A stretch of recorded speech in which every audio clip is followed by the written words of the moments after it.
What I've learned, and I'll be referring to my notes here because it will save time. The core issue is the pattern of the perceived big one using, needing, exploiting the small one, the infant and inner child, out of fear, shame, addiction, rage, and hate, giving the message, I want to hurt you. I don't want to see you. You have no worth other than to be used by me.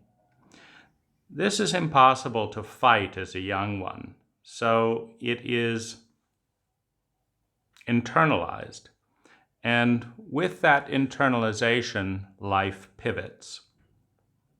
When this message is given with trauma, a fear of death is associated with reorienting towards health, self-love, and truth. The pain of this split self is lost to consciousness, and it takes more help, love, and courage to face, love, and forgive this wound than any other wound.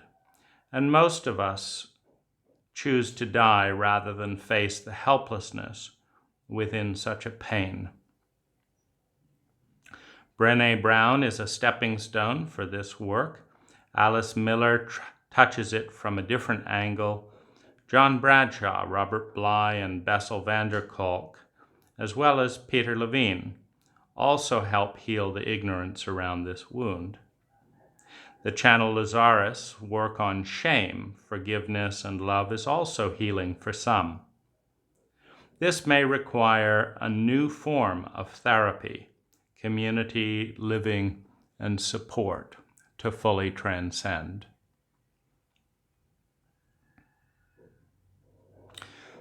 Number 2, that it is the message within an interaction that leads to the most impact. This part of you is valuable. This part is not. If you present this face or persona, you can survive, feel secure, are loved and belong, but if you present this other part of you, you will be excluded. Ask yourself, does this make the most valuable self, the most authentic and beautiful parts of the self, feel welcome or feel dishonored? So, within the protocol of a therapist saying, time's up and go off and do your thing, there can be a message that says, my need to run my life the way I do is more important than the completion of your process. In the same way that a mother giving birth to a child that goes into labor, if that child takes 10 hours of labor and the doctor allocated 1 hour of labor, if the doctor walks away, perhaps even ejecting the mother from the hospital, there is a message of profound dishonor, profound disrespect for the organic process of physical birth. Within a chauvinistic culture, when physical birth is honored, not fully, meaning these days doctors give a variety of drugs to mothers to first numb pain and then force an ejection of the child on the doctor's schedule.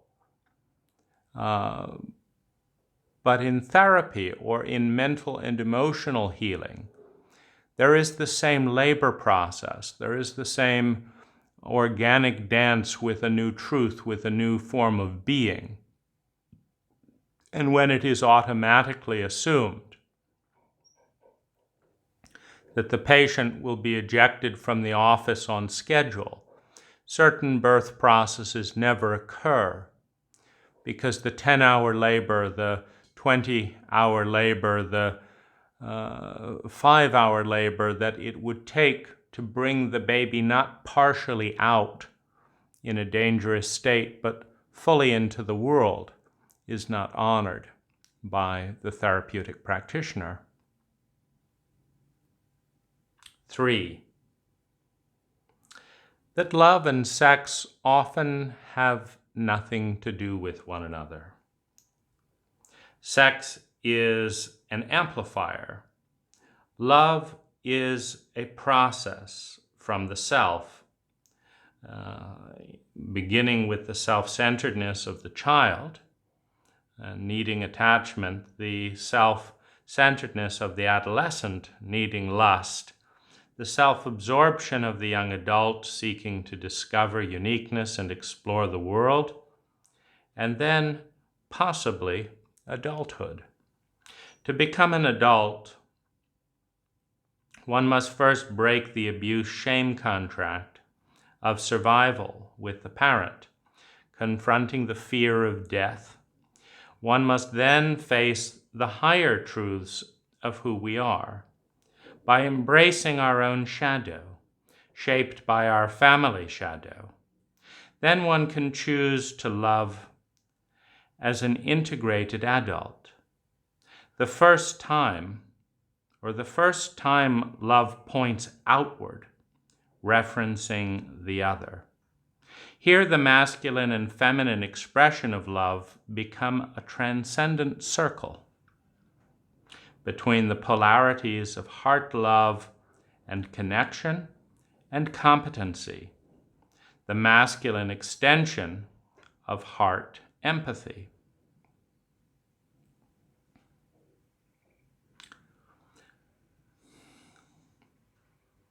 The dance between what we think of as love, a feeling, and the masculine embodiment of that love, competency, goes as follows. We feel love. We feel an extension of the message that we are one, that we admire, that we see some part of another, that we accept. We accept as part of ourself. We honor as one. We begin with this feeling. And this feeling in and of itself is incomplete. If we love someone, we care. If we care enough to see. If we see, we care enough to understand what we see. With understanding always comes empathy. To understand is to stand in the same position as a fragment of energy in a pattern that makes understanding inevitable.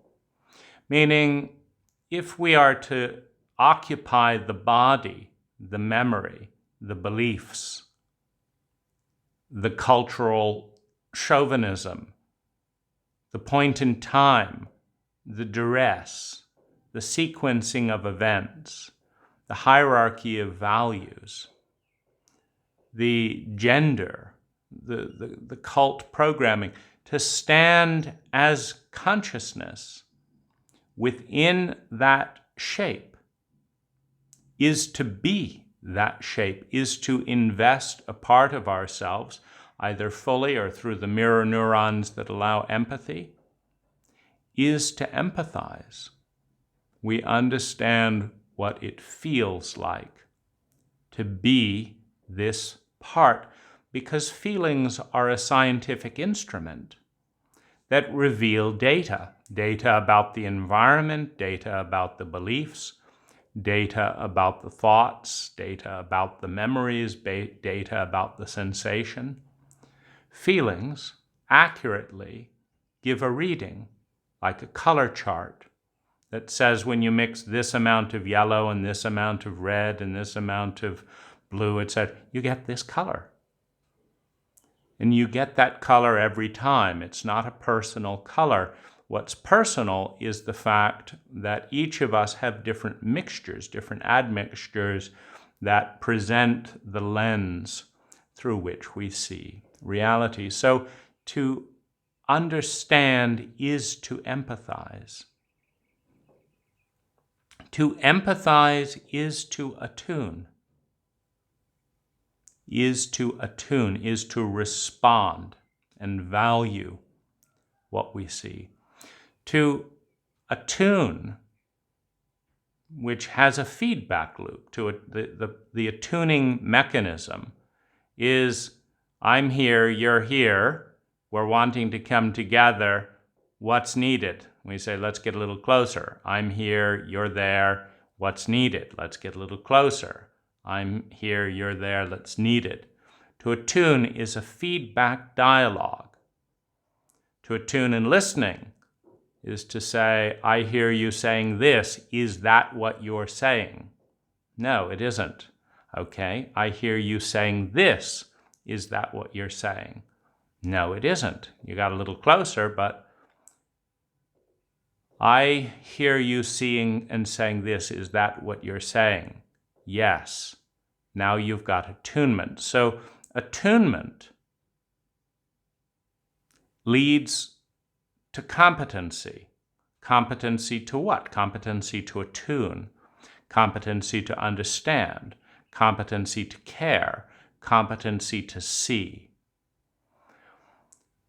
Competency to empathize, which is the organic, natural byproduct of fully seeing and understanding from another's point of view. The point of view being the set and setting of all the various filters that go into being them as a human being. Competency leads to success. Success at attuning, success at partnering, success at co-creating what? Well-being. Well-being.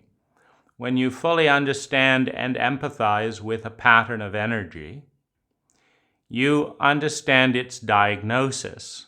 Its diagnosis is it's diagonal, the area it's off center.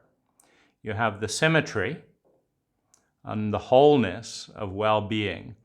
And then you have the diagonal leaning, the offshoots, the imbalance that's leading to dis-ease. It's very easy to hold a center. You have a pole, you hold it perfectly center, it can be very heavy. If you hold it right, it's easy. Once it gets to be diagonal, the more intense the energy, the more difficult it is to hold and the more likely it is to collapse into a total state of failure, of dysfunction, of dis-ease.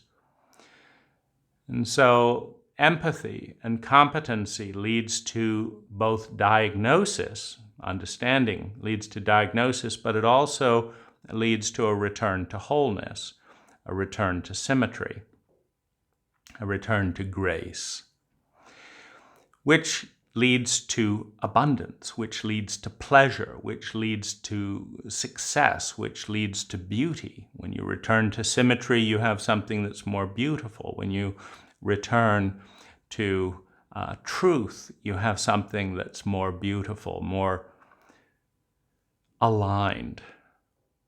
You have something that's more good, this triumvirate of beauty, truth, and goodness. Something that Plato identified thousands of years ago as kind of the pinnacle, the deity, what every human being is consciously and unconsciously moving towards. Beauty, truth, and goodness as three faces of the same energy, the same sacred geometry, the same spherical wholeness. Both support and both are equally necessary. Being and becoming, being and action, the masculine and feminine expression of love form a totality that cannot fully be separated.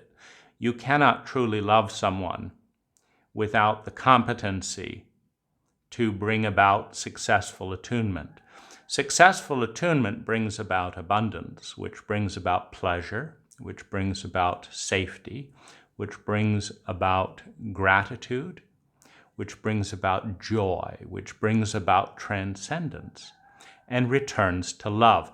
The passage from one person's state of love through into the other person's state of love is the passage through competency. Love becomes competency, becomes love. You cannot have one without the other. 4, that evil is the process of using what is good, beautiful, and true to disintegrate, to go backwards, to divide the self, to create imbalance and disease.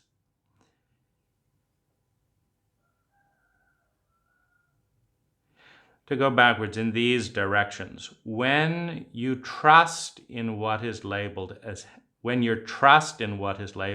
healthy leads to ingesting poison, for example. So you trust is a good energy. We need, meaning if there is no energy of trust, you can't even walk because you don't trust that the floor will be stable. You can't get into a car because you don't trust it won't explode. You can't follow a street sign because you don't trust that the person writing the street sign isn't a burglar trying to steal your money and they're just putting the sign to point towards the back alley that's going to lead to their theft. You can't write a check or receive a check because you don't trust that it's worth anything or that it won't be intercepted. Everything grinds to a halt without trust. So trust is a right energy, meaning if you follow the path of trust and trustworthiness, reality gets more and more efficient. It takes less and less energy to create more and more well-being, a symptom of intelligence, the definition of intelligence. And so when trust, which is a good energy, follows a label that says cough medicine, but it's really poison, you have evil, you have something good that's leading. If you didn't trust, if you smelled it maybe more carefully, you wouldn't swig it down, but it's more efficient to trust. It says cough medicine, I've got a cough, let me swig it down, up, it was poison, and I'm dead.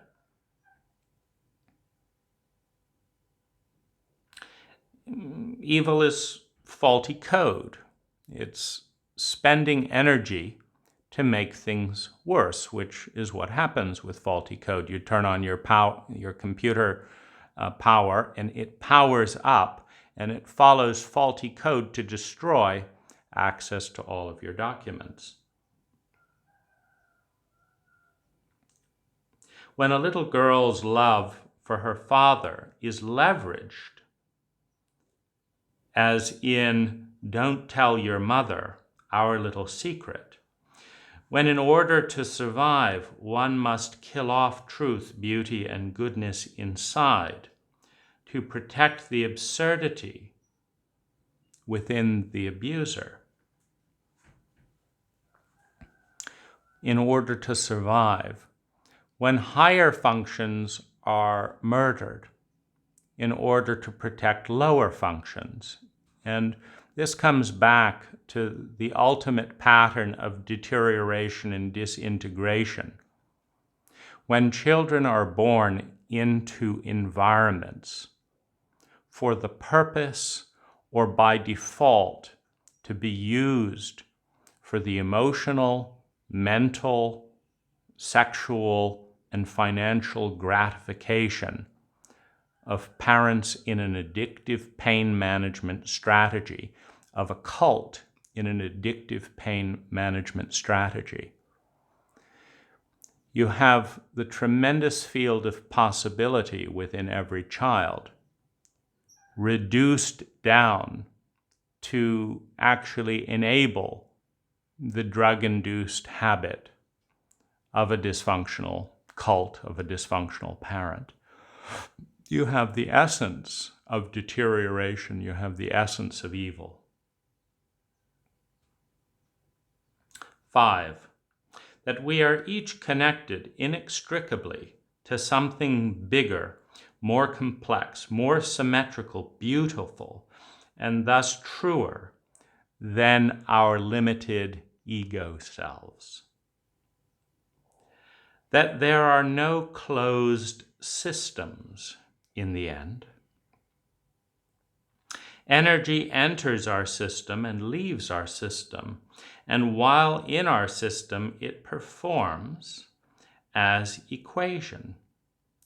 It cannot be created or destroyed. All energy cannot be created or destroyed, only combined, added, subtracted, multiplied, divided. Each equation with its own probability field to reveal the mathematics of geometry, the language of beauty, truth, and goodness. The possibility and probability fields are finite and limited, but the energy that flows in and out of the system is not. Look to the dawning of the new, the beacon of the dew line of human consciousness, the trickle or Niagara of life floods through that doorway or trickles in over the dam of traumatic fear, of expectation of terror and abuse. All great love, all transcendent healing emerges as we lift beyond and sink beneath the mathematics of this set to touch and be touched by the non-lineal energy field we are a part of, as a cell is a part of our own body, touched by the bloodstream that feeds and is fed by it. The state of loving and being loved, in and through transcendence, is the largest possibility field for human and personal well-being.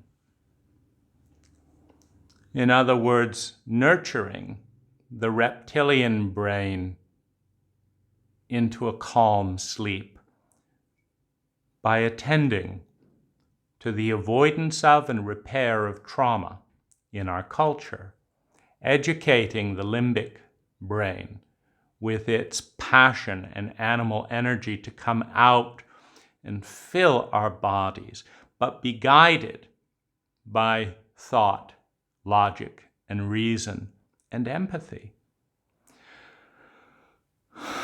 Creating such a reality that honors the transcendent, that honors something bigger than ourselves. And in doing so, inducing the transcendent brain, so that, like love nurturing the self, pulling away the toxins, feeding with new life, the blood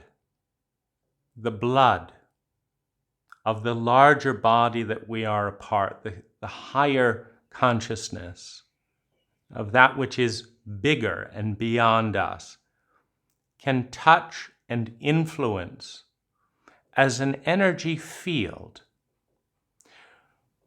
You see, synergy is an exponential realization of potential, a battery, a few wires, a cylindrical tube, a light bulb.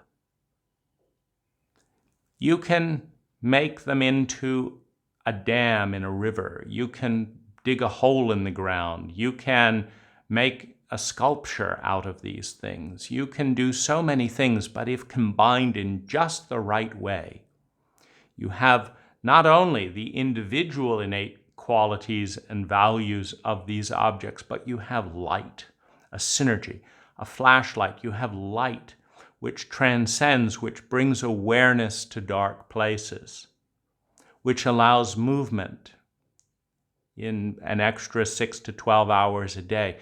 You have something bigger. And it is the transcendent consciousness,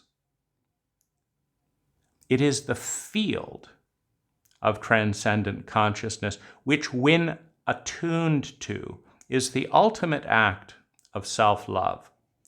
Because to attune to that field is to attune to an organizing pattern that produces synchronicity, synergy, an exponential yield on investment, intelligence, the efficiency with which energy is transformed into human well-being, an exponential curve. By opening the transcendent brain, which is the only brain capable of aligning ourselves, of bringing awareness to the transcendent field of energy organization in which we can realize the highest potential. The highest potential for a given cell in the body is realized as it positions itself to support the larger body it is only beginning to dream about. And in doing so comes into partnership and alignment with the larger body of which it is a part.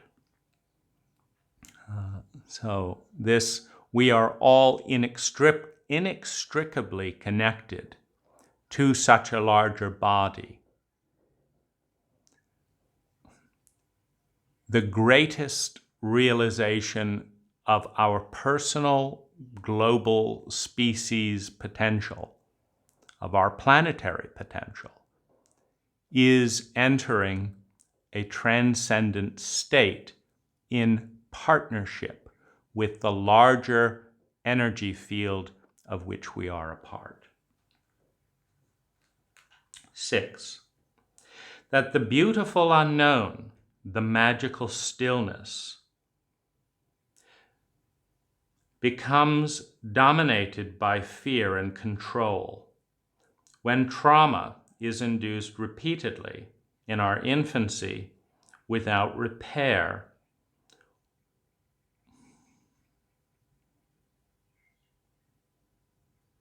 Without repair or understanding of the traumatic system, biologically, mentally, emotionally. Sustained, it has and carries the message: you are cut off from God, Goddess, all that is, which is a traumatic shaming. Healing the childhood trauma in infancy and in childhood is the most direct path towards the divinity of an expanded and luminous possibility field. Understanding that human needs are human rights, and that rights are self-evident in the mathematics of the probability field they reveal. Understanding that rights are self-evident in that they lead to sustainable well-being in the science of probability fields. Healing trauma is a function of measuring the progress of both individual and group by how many people have met their human needs to survive, feel loved, have a sense of, to survive, feel secure, feel loved and belonging, have a sense of self-esteem, develop their personal gifts and uniqueness, bring that competently into the world and create abundance, and the need to move beyond self and be a part of something bigger.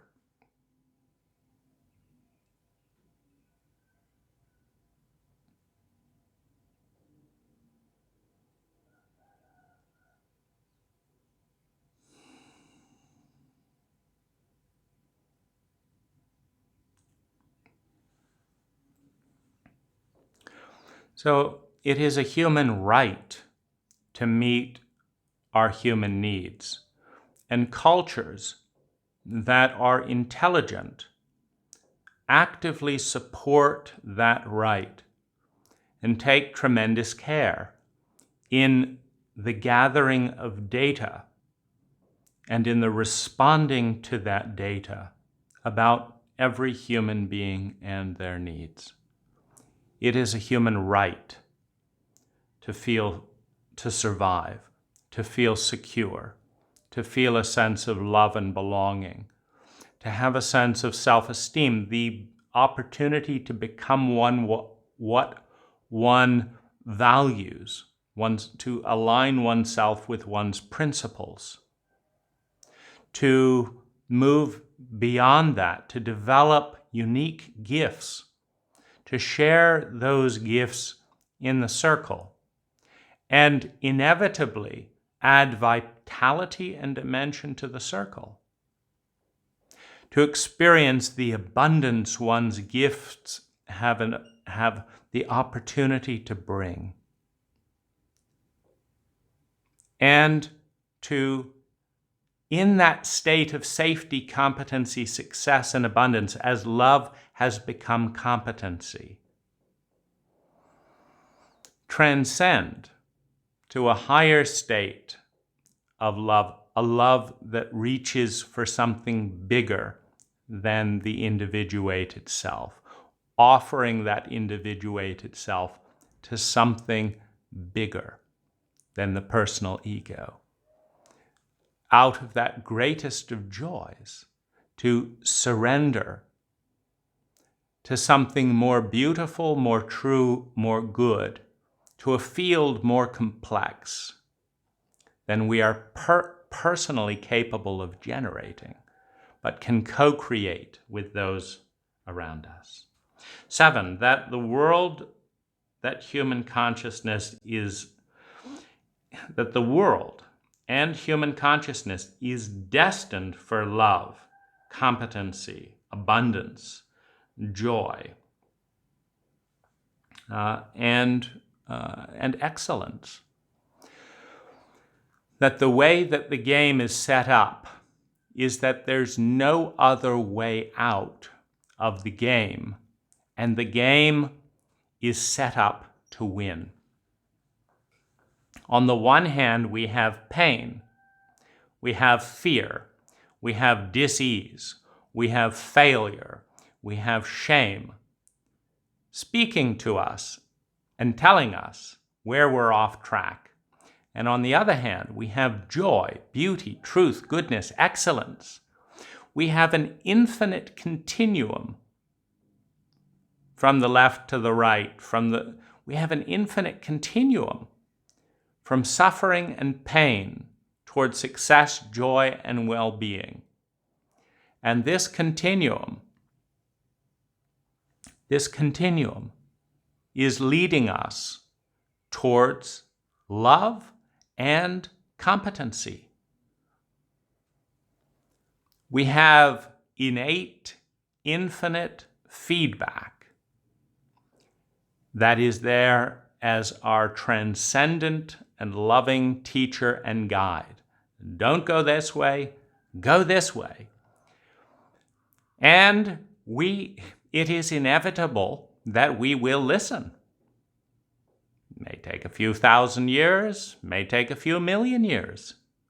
But do you have any doubt that a consciousness that likes to have fun, that likes to love, that likes to feel safe, that has a need for survival, security, love, and belonging, a need that correlates to joy, healing, love, and well-being, will continually insist on spending more energy to feel sick, painful, fail, and be miserable than it takes to create transcendent, beautiful states of love.